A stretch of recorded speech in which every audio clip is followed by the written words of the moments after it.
I'm gonna start with a quote by the Dalai Lama. Today, more than ever before, life must be characterized by the sense of universal responsibility, not only nation to nation and human to human, but human to other forms of life. That's what I'm here to talk about. I'm passionate about wildlife conservation, those other forms of life. In the last 10 years, I've done everything I can to learn as much as I can about it. I read books, I talk to experts, I'm gone to conferences and travel the world. I wanted to see for myself what's going on in these places. I visited chimpanzees in Uganda. I visited mountain gorilla families in Rwanda. Everywhere I go, the root cause, the truly numbers of these species is human population pressure. A recent visual example I saw of this is in Uganda, with farms going up with the hillside, right to the boundary of Bill Hill Nation Park, part of the last remaining habitat for the mountain gorilla. We are 6.7 billion people in the world today, expected to rise to 10 or to 9 or 10 billion just the next 40 years, who don't have enough to eat. What is going on life will increase the pressure, the human population pressure to another 50%. So I think what we're going to have and more conflicts, more war over scarce resources, less drinking water per person. We're going to have less food per person, more disease and suffering, and it's difficult to comprehend what is suffering on global scale. I know it's suffering to think about. Is this a future we want to leave for our children and grandchildren? I don't think so either. So let's stare forward to the better future. Thomas Berry wrote that we read work for our generation is to learn to live on the planet at least beginning. One reason we would do that, we are fellow living things who happen to a human don't have a representative in Congress. They don't have two lobbyists in Washington. They don't have a voice on the table, and yes, we're completely dependent for their survival. Let's talk about our country, population, and our wildlife. We had about 5 million people in our country around 1800 and about 280 million people in 2000. And now, of course, in the conference.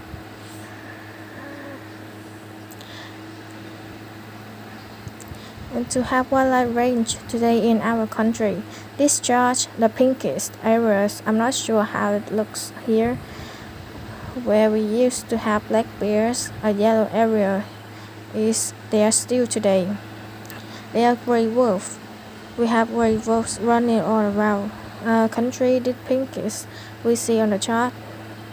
We used to have grizzly bears running over half of our country.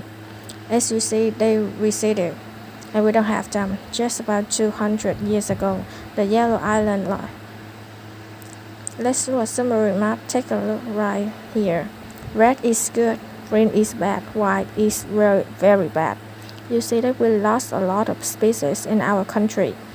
The white areas mean that wildlife was looked at in the case of 1800s. Do you think it's normal to not have a wildlife running around us? That's not normal. Let's bring it home here. The Front Range.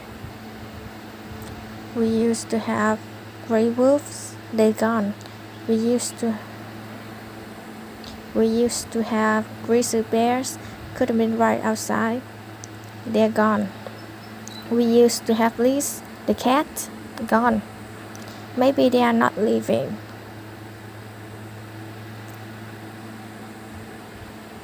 We used to have black-footed ferret, very dependent on prairie dog for their survival. Gone. We used to have this beautiful little bird, the mountain flower, also gone. We can choose the better future. Let's apply the empathy that we have our cats, dogs, and other pets to endangered species like chimpanzee, but all the endangered species. Let's have fewer children. That's one of the most powerful.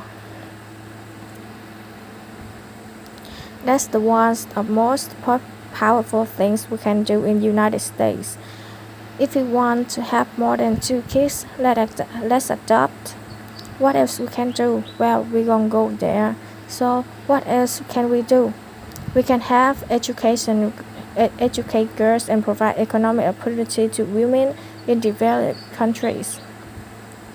When we do that, those ladies choose to have or smaller families, and we have more nutrition, more healthcare, more education for their kids, and the impact of global population is huge.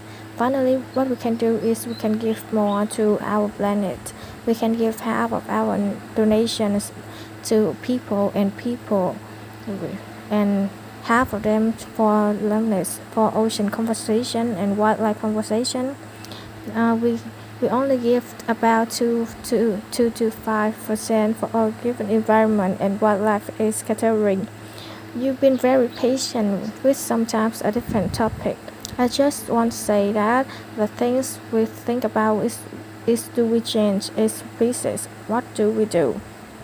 Can thrive alongside of us 100, 500 and 1000 years from now. Thank you very much.